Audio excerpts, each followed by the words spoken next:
Police file.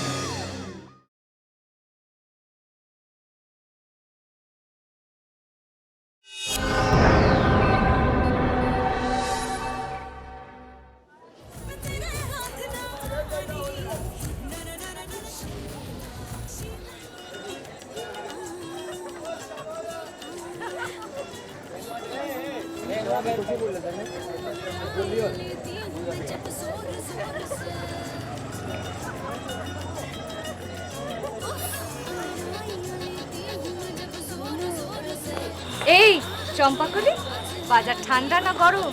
ঠান্ডা গো ঠান্ডা, সেই বিকাল থেকে দাঁড়িয়ে আছে, এখনো খাতাই খুলতে পারলাম না।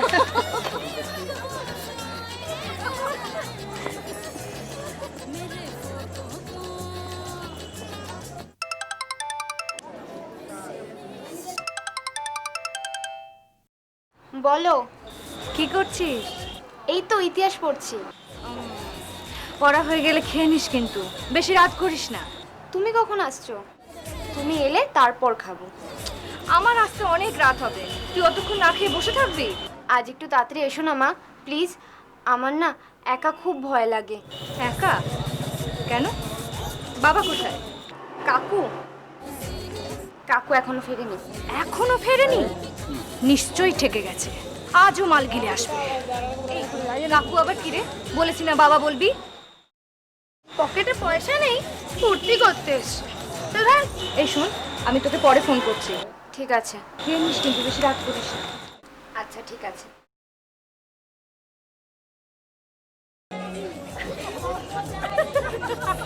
এই চম্পা, কি হচ্ছে রে? ঝামেলা করছিস কেন? ফালতু পাবি, এই পাড়াতে এসে আবার ডিসকাউন্ট চাইছে। বাইরে এরা সারা একজনের সাথে আরেকজন ফ্রি চাইবে। এটা তুমি হেভি দিলে ভাই।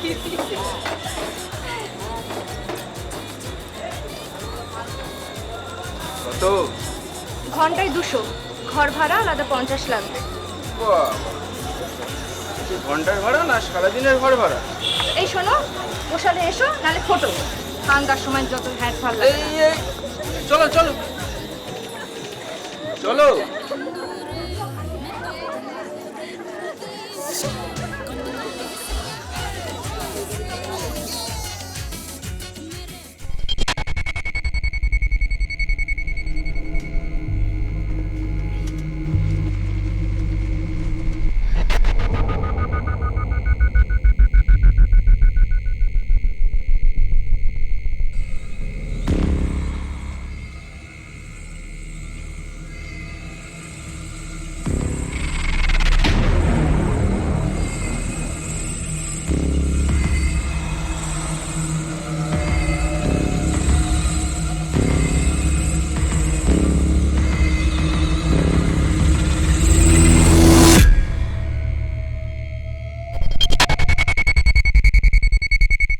Protection of children from sexual offences, সংক্ষেপে পক্সো।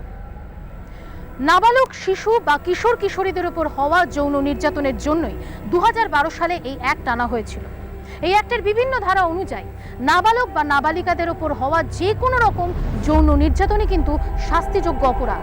শুধু তাই নয়, আন্ডারেজ ছেলে মেয়েদের হাতে কোনো রকম নেশার দ্রব্য তুলে দেওয়া বা তাদের কোনো রকম আপত্তিকর ছবি তোলাও কিন্তু এই অ্যাক্টের আওতার মধ্যেই পড়ে।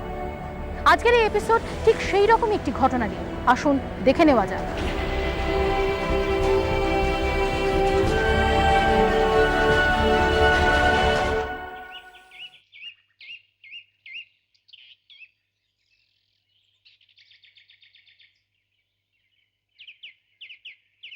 মা, মা ওঠো,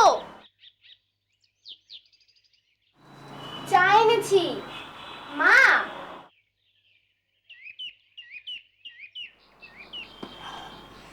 এবার থেকে তোকে আমায় মা বলেই ডাকতে হবে। মেয়ের মতো খেয়াল রাখছিস। আমি তো সব খেয়াল রাখি। তুমি যে কাল রাতে এসে ভাতটাও খাওনি, আমি সেটাও খেয়াল রেখেছি। কই খেলাম যে? খেলে? আমি এইমাত্র গিয়ে ভাতে জলটা ঢেলে আসলাম। আচ্ছা মা, এরকম করলে কি করে হবে বলো তো? তুমি তো সারাদিন এত খাটো, ঠিক মতন যদি না খাও।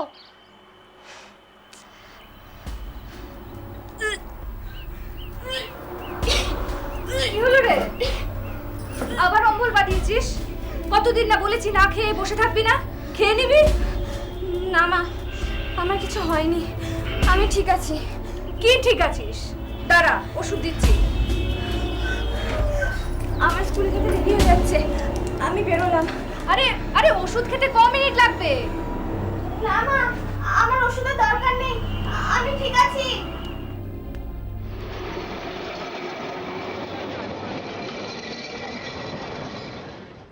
আসুন, আমাদের কাগজের শনিবার সাপ্লিমেন্টারির জন্য আমরা রেড লাইট এরিয়ার করে একটি স্টোরি কভার করছি, সেই জন্যই আপনার কাছে আসা।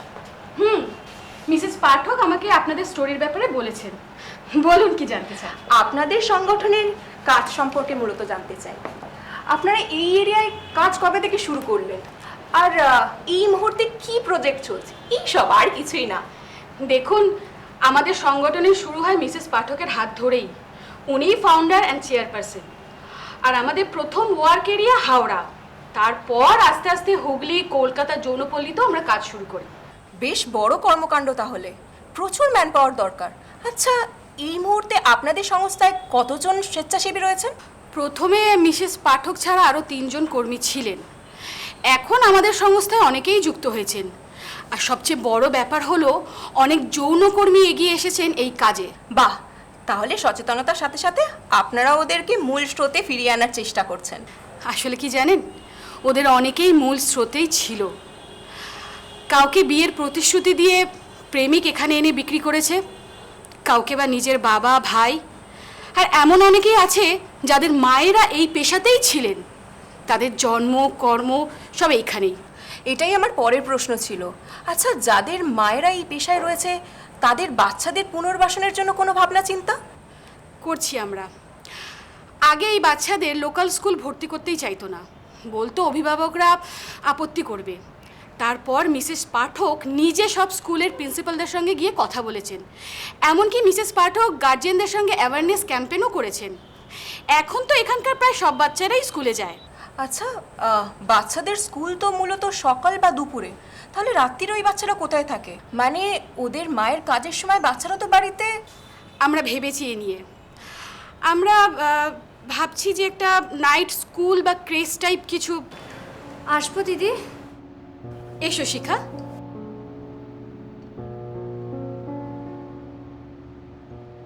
আলাপ করে দিই, এ হচ্ছে শিখা, এই এলাকার কর্মী আর আমাদের এসটিডি অ্যাওয়ারনেস ক্যাম্পেনের স্বেচ্ছাসেবী। শিখা, এই দিদি খবরের কাগজ থেকে এসেছেন। ইনি তোমাদের ব্যাপারে কিছু লিখতে চান, যা জিজ্ঞাসা করবে বলে দিন। আমাকে একটু আসতে হবে।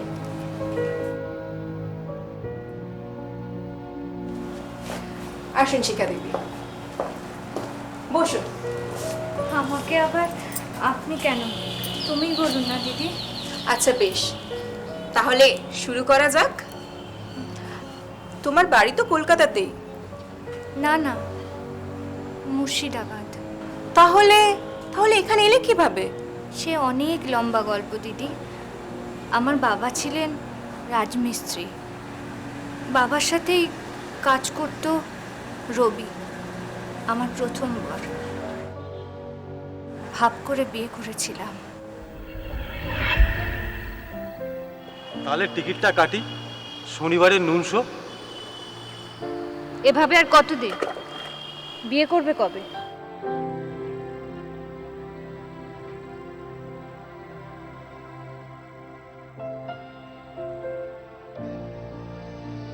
তারপর? তারপর আর কি, বাড়িতে জানাজানি হলো। বাবা দাদা ভীষণ অশান্তি করলো। কেন? উঁচু জাত নিচু জাত এইসবের ব্যাপার ছিল নাকি? খড়ির বেড়াবার জাত? না না, ওসব কিছু নয়। আসলে রবির তো সেরকম রোজগার ছিল না, জোগাড়ের কাজে আর কত টাকাই বা পেত, তাও সারা বছর কাজ থাকতো না। তাহলে বিয়েতে রাজি করালে কি করে? রাজি হয়নি তো, পালিয়ে গেছিলাম।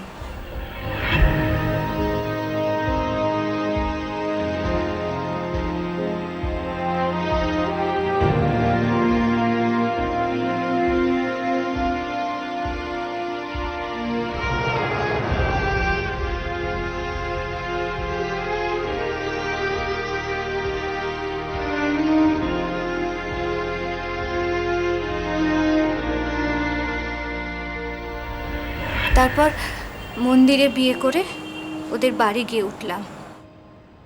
তারপরে শুরু হলো দিদি অত্যাচার।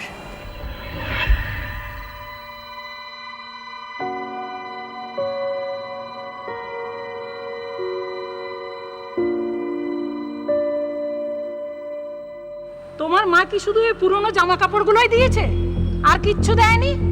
তোমার বাবা না হয় বিয়েতে মত দেয়, কিন্তু মা, সে কি দুটো সোনার কানের দুল, একটা সামান্য হার, সেটাও বানিয়ে দিতে পারেনি?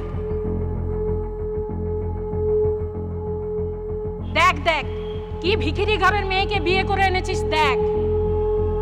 মনের কত সাজ ছিল যে তোর বিয়ে দিয়ে আমি ছাদটা ঢালাই করব, সে তো কিছুই হলো না। একটা নমস্কারই পর্যন্ত জুটলো না, উপরন্তু বাড়িতে একটা খাওয়ার পেট বাড়লো।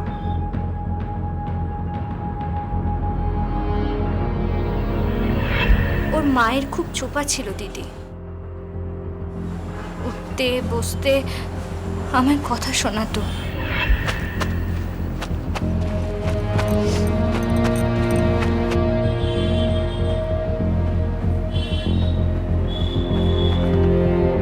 এই যে নবাঙ্গিনী, এই বাড়িতে থাকতে হলে আপনি আর কপনি হলে চলবে না, গায়ে গতরে একটু খাটতে হবে, বুঝেছ?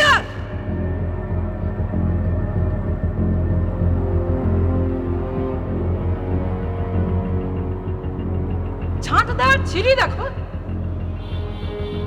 মা কি কিছুই কাজ শেখায়নি? চৌকির তলাটা ভালো করে পরিষ্কার করো, ইচ্ছে করে ঝেঁটিয়ে বিষ একবারে ঝেড়ে দিই।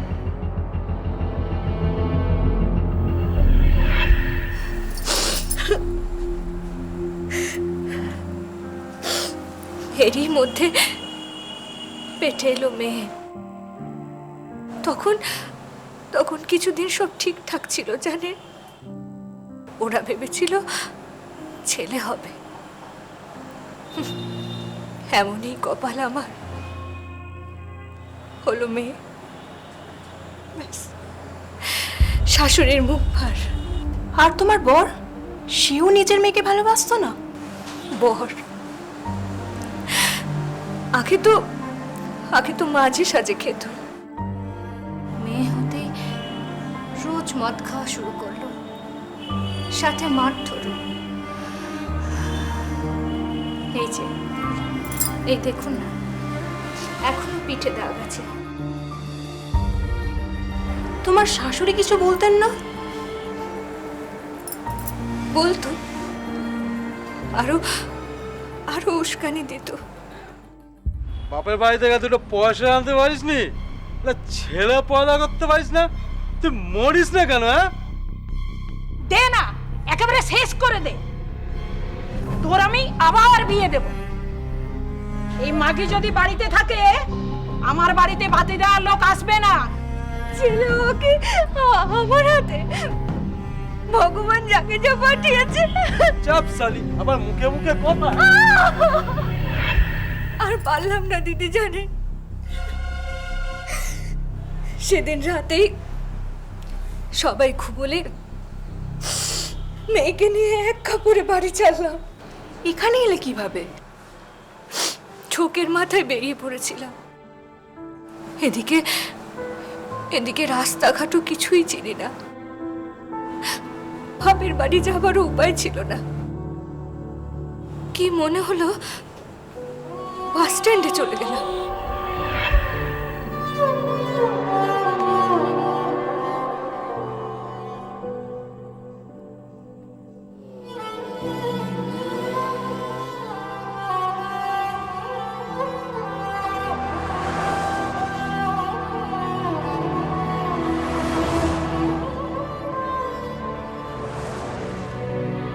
কি গো মেয়ে, এখানে এভাবে বসে আছো কেন? আহা, মুখটা একেবারে শুকিয়ে গেছে, সারাদিন কিছু খাওনি বুঝি?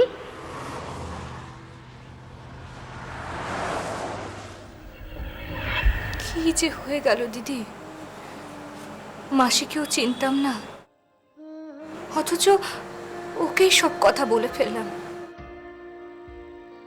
মাসি বলল কলকাতায় বাবুদের বাড়িতে থাকা খাওয়ার জোগাড় করে দেবে। ব্যাস, তখন থেকেই আছি। আর তোমার মেয়ে শিউ কি? না না দিদি, ওকে ঠান্ডায় লাগাইনি। ও স্কুলে পড়ে, আমি ওকে কলেজে পড়াবো। তুমি যখন কাজ করো ও থাকে কোথায়? তোমার ঘরে তো আমি ঘর ভাড়া নিয়েছি দিদি, মসজিদ মোড়ে। আর এই পাড়ার ঘরটাও ছাড়িনি, এখানে কাজ করি। আর মেয়ে আর বর ওই বাড়িতে। বর? আমি আবার বিয়ে করেছি দিদি, বছর 2 হলো। তোমাদের পরিচয় হলো কিভাবে? এখানেই আমার কাস্টমার ছিল, তারপর ভাব হয়ে গেল, বিয়ে করে ফেললাম। খুব ভালো লোক দিদি, আমার মেয়েকে খুব ভালোবাসে।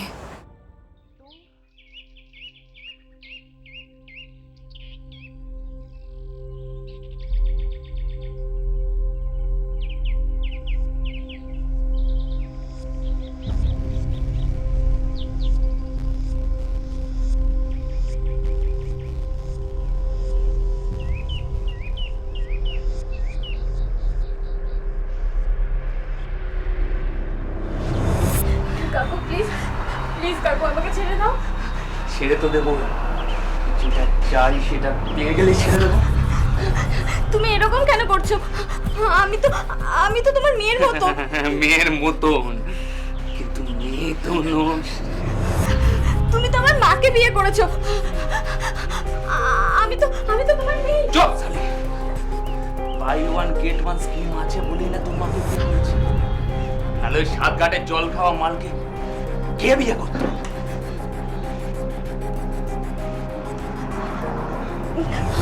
আমি কিন্তু আমার মাকে জানিয়ে দেবো, পাড়ার সবাইকে জানিয়ে দেবো যে তুমি কেমন। পাড়ার লোককে জানাবে? আমার নাম না সুবীর সামন্ত। পাড়ার কোনো লোকের হিম্মত নেই আমার সামনে এসে কথা বলার।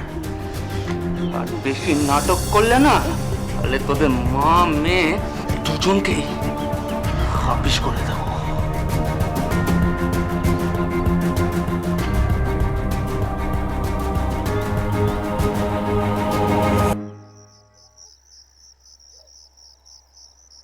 নে, খেয়ে নে।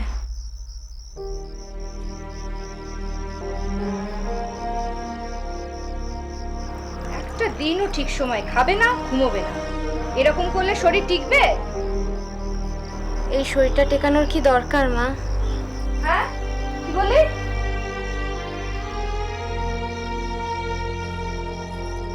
চলো ওঠ, খেতে বস। চোখের তলায় তো কালি পড়েছে, চেহারার যা ছিড়ি হচ্ছে দিন দিন, এরপর কেউ আর ফিরে তাকাবে না। ভালোই তো, টিয়ার দিকে তাহলে আর কারোর নজর পড়বে না, কোনো ঝামেলাও আর থাকবে না। এই টিয়া, তখন থেকে এসব কি বলছিস? এই টিয়া, কেমন অ্যাক্টিং করলাম, পুরো ঋতুপর্ণা না? অ্যাক্টিং? হ্যাঁ অ্যাক্টিং। উফ মা, তোমার মুখটা যা হয়েছে না। যত সব বড় হচ্ছে আর দিন দিন ছেলে মানুষই যাচ্ছে না। নে খেতে বস, খেয়ে আমাকে উদ্ধার করো।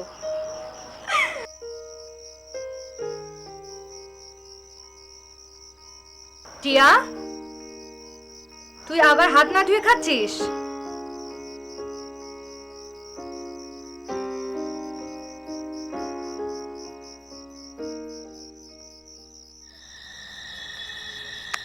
এই সাজ একটা আমার আস্তে চাল আমার জ্যাকপট।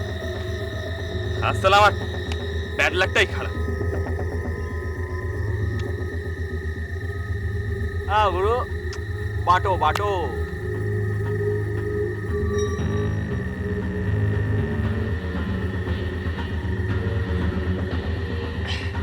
তুমি গুরু দুধারে হেরে এরকম মেয়ে ছেলেদের মতো করছো। নে নে খেল খেল খেল। এই গুরু, হবে নাকি একদার বড় হাত? কেন রে, যেটা কথা হয়েছে সেটাই হবে। তুমি গুরু বিয়ে করে এরকম ফুলটুসি হয়ে গেছো। রিস্ক নিতে ভয় পাও তুমি। সামন্তকে ভয় দেখাবে এমন কোনো বাপের বেটা এখনো পয়দা হয়নি, বুঝলি? বেটা না হোক, পেটি তো আছে। তোমার বউ, তোমার ব্যাপারটা বুঝি গুরু। বউ রোজগার করে খাওয়ায়, তোমার তো একটু হবেই। কি বললি? আরে সুবীর সামন্ত মেচেলে পয়সা খায়? হ্যাঁ, কি বললি? আরে গুরু, চড়ছো কেন গুরু?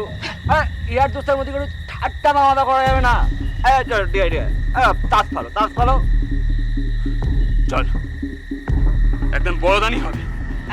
এই না হলে মর্দের বাচ্চা।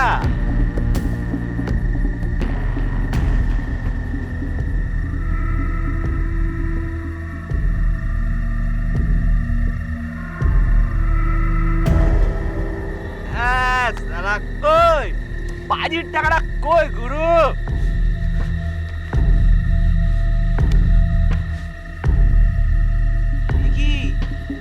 এ কি গুরু, বড় হাতের নাম করে 200 টাকা ঢাকিয়ে দিচ্ছ? এটা কিন্তু ঠিক না গুরু। বাকিটা পরে দিয়ে দেবো। গুরু না, বাজির টাকায় ধার বাকি হবে না। বললাম তো দিয়ে দেবো, বিশ্বাস হলো না? তোমাকে বিশ্বাস করবো না তো কাকে বিশ্বাস করবো গুরু? তবে বাজির টাকায় ধার বাকি হবে না, গুরু বারণ করেছে। শালা যা ছিল পকেটে দিয়ে দিয়েছি, এখন শালা আমার কাছে আর কিছু নেই। পকেটে নেই তো কি হয়েছে, বাড়িতে তো আছে।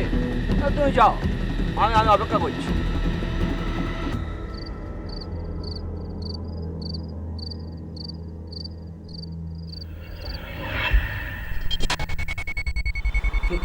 কাকু প্লিজ প্লিজ কাকু আমাকে ছেড়ে দাও। ছেড়ে তো দেবো, যেটা চাই সেটা পেয়ে গেলেই ছেড়ে দেবো। তুমি এরকম কেন করছো? আমি তো তোমার মেয়ের মতো। মেয়ের মতো? কিন্তু মেয়ে তো নয়। তুমি তো আমার মাকে বিয়ে করেছো। আমি তো তোমার মেয়ে। চুপ! Buy one get one scheme আছে বলি না তোর মাকে বিয়ে করেছি, নাহলে ওই সাত ঘাটের জল খাওয়া মালকে কে বিয়ে করতো?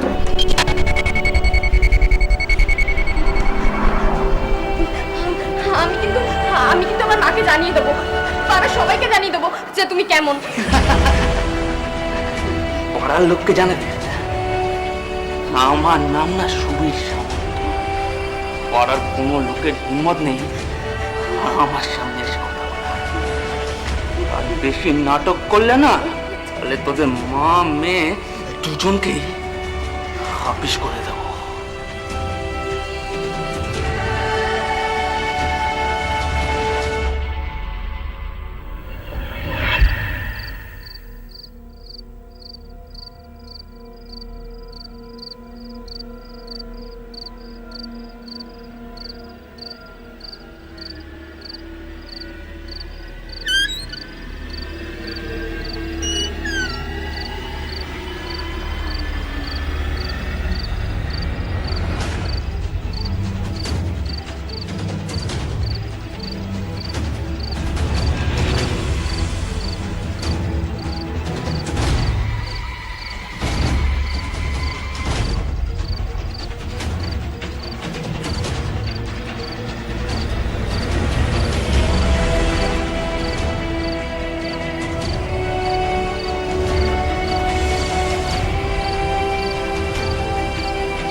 রেডি তো দেখতেই পাচ্ছি, কিন্তু তুমি যাচ্ছ কোথায়? ও মা, বললি যে আজ তোদের স্কুলে ফিস জমা দেওয়ার শেষ দিন, আর তোদের বড়দিও তো দেখা করতে বলেছেন, নিজেই ভুলে গেছিস? ইস, একদম ভুলে গেছিলাম। ভাগ্যিস তুমি মনে রেখেছিলে, নয় বড়দি আজকে যা বকতো না। থ্যাংক ইউ মা। থাক, আর আহ্লাদ করতে হবে না। দেরি করে গেলে বড়দি তো বকবেনি তোকে, তার সাথে আমাকেও ছাড়বে না। চল। উফ, আসল জিনিসটাই ভুলে গেলাম, দাঁড়া।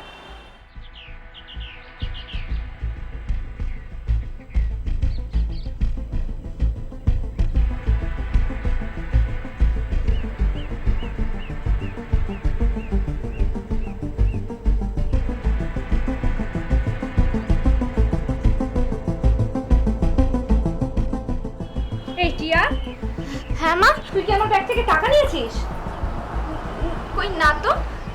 তাহলে টাকাগুলো গেল কোথায়? তো স্কুলের ফিস, মুদির দোকানের টাকা সব দেবো বলে কাল আমি রাখলাম এখানে। মা, কি? না আসলে বলছিলাম কি যে তুমি অন্য কোথাও রাখোনি তো? না না, এখানেই রেখেছিলাম, আমার মনে আছে।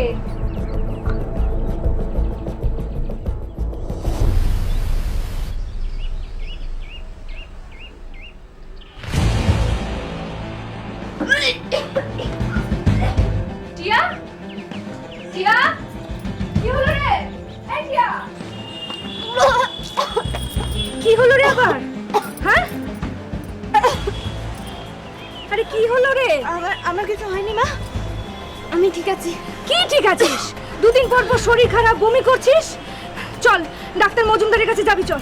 দাঁড়া, আমি ভেতর থেকে পার্সটা নিয়ে আসি। কিছু চিন্তা করিস না।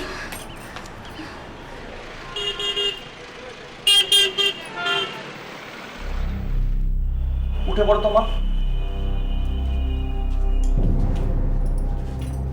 কেমন দেখলেন ডাক্তারবাবু? তুমি একটু বাইরে যাও তো মা।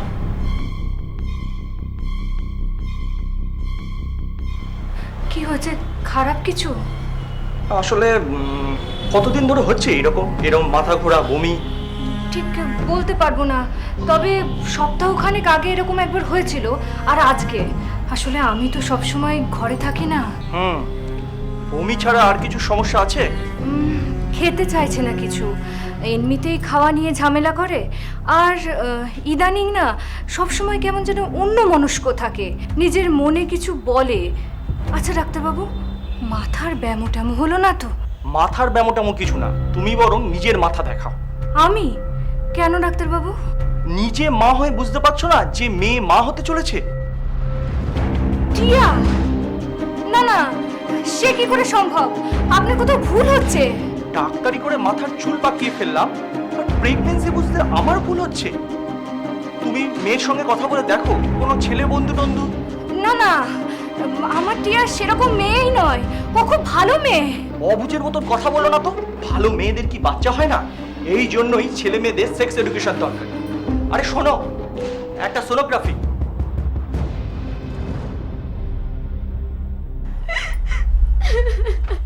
ছেলেটা কে টিয়া? নামটা বল, আমি চিনি। চুপ করে থাকিস না টিয়া। আমার খুব ভয় লাগছে মা। কোনো ভয় নেই, আমি তোকে বকছি না, তোর বন্ধুকেও বকবো না। তুই শুধু আমাকে একবার নামটা বল। চুপ করে থাকিস না মা, দেখ যা হবার তো হয়ে গেছে। তুই আমাকে নামটা বল। ছেলেটার বাড়ি যাবো আমি, ওর বাবা মায়ের সাথে কথা বলবো, তোদের বিয়ে দেব। আমাকে কিছু লুকোস না মা। আমি তোমাকে নামটা বলতে পারবো না মা। কেন নাম বলতে পারবি না কেন? লজ্জা? মুখ কালো করার সময় তোমার লজ্জা করেনি? আমি কোনো অন্যায় করিনি মা, তুমি বিশ্বাস করো, আমি কোনো ভুল কাজ করিনি। লজ্জা করে না বলতে? কিছু করিসনি তো পেট বাঁধালি কি করে? ইচ্ছে করে এক চড়ে? আচ্ছা আচ্ছা ঠিক আছে, আমি আর রাগারাগি করছি না। তুই শুধু তোর বন্ধুর ঠিকানাটা দে। কোনো ছেলে বন্ধু নয় মা, আমার তো কোনো ছেলে বন্ধুই নেই। আমাকে তো জোর করে। জোর করে? কে তোকে জোর করেছে? টিয়া, কে জোর করেছে তোকে? আমি নামটা বলতে পারবো না মা, বললে তোমাকে আর আমাকে যে মেরে ফেলবে। মেরে ফেলবে? এত সহজ? তুই কোনো ভয় পাস না, তুই শুধু আমাকে নামটা একবার বল। কাকু।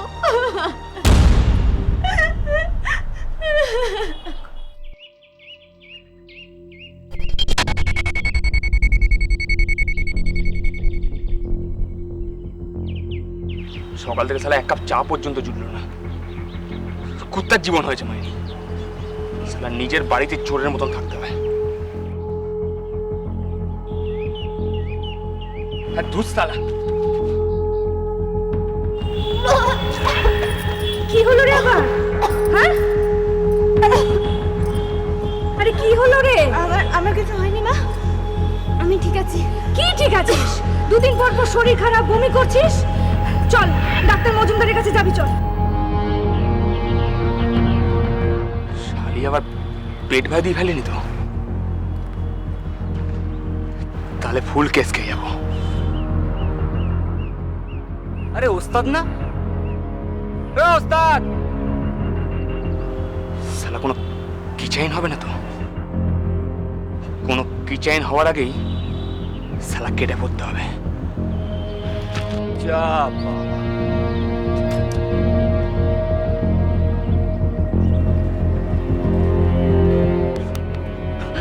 কারখানে আছে গুরু, কখন থেকে ডাকছি, তুই শুনতেই পাচ্ছ না? ভাই কত টাকা ধার দে তো, খুব দরকার। কত? আরে বাবা 500 1000 যা পারিস দে না, খুব দরকার। বাবা সকাল সকাল আয়ার এ সাতটায় লাগাবে নাকি?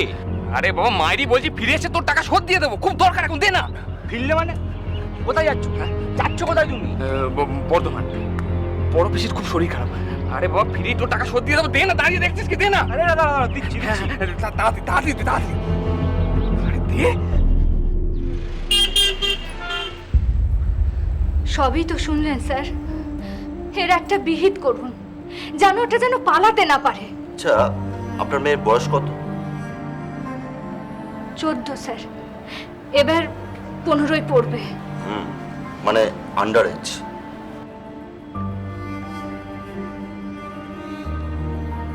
মিস নন্দী, একবার আমার চেম্বারে আসবেন তো। স্যার, আমরা গরিব মানুষ, খেটে খাই। আপনি যদি না দেখেন আমাদের কে দেখবে স্যার? আইন দেখবে। দেখুন, আপনার মেয়ে নাবালিকা, এই কেসটা পক্সোর আন্ডারে যাবে। পস্কো? সেটা কি স্যার? পক্সো, পক্সো হলো protection of children from sexual offences act, অর্থাৎ নাবালক ছেলে মেয়েদের উপর ঘটে চলা যে কোনো ধরনের অপরাধ। আমি কিছু করিনি, বিশ্বাস করুন, ওদিন তো আমি ছিলামই না এখানে। যেটুকু জিজ্ঞাসা করছি সেটুকুরই উত্তর দিবি। সুবীর কোথায়? সুবীর? কে সুবীর? এই, এটাকে গাড়িতে তোলো তো, এক্ষুনি থানায় নিতে হবে। না না ম্যাম, থানায় না। আমি বিশ্বাস করুন, মাইরি বলছি, আমি কিছু জানি না। সুবীর কোথায় সে আমরা ঠিক বার করে ফেলবো। সুবীরকে পালাতে সাহায্য করার জন্য তোর হাজতবাস কেউ আটকাতে পারবে না। এই, গাড়িতে তোলো এটাকে। বলছি বর্ধমান বর্ধমান, ও বর্ধমান যাবে বলছিল, ওর বড় পিসির বাড়ি। বর্ধমান? হ্যাঁ। পুলিশের তৎপরতায় সুবীর ধরা পড়েছে। ও কি শাস্তি পাবে সেটা আইনই ঠিক করবে। তবে এই কথা ঠিক, বিচার চলাকালীন সুবীর কোনোভাবেই জামিন পাবে না। তার কারণ পক্সো একটি জামিন অযোগ্য ধারা। শিশুদের অধিকার সুরক্ষিত করার ক্ষেত্রে পক্সো একটি সদর্থ পদক্ষেপ। পুলিশ ফাইলস আজকের মতো এ পর্যন্তই। আপনাদের সঙ্গে দেখা হবে আগামী পর্বে। ততক্ষণ ভালো থাকুন, সাবধানে থাকুন, আর অবশ্যই সদা সতর্ক থাকুন, আর দেখতে থাকুন পুলিশ ফাইলস।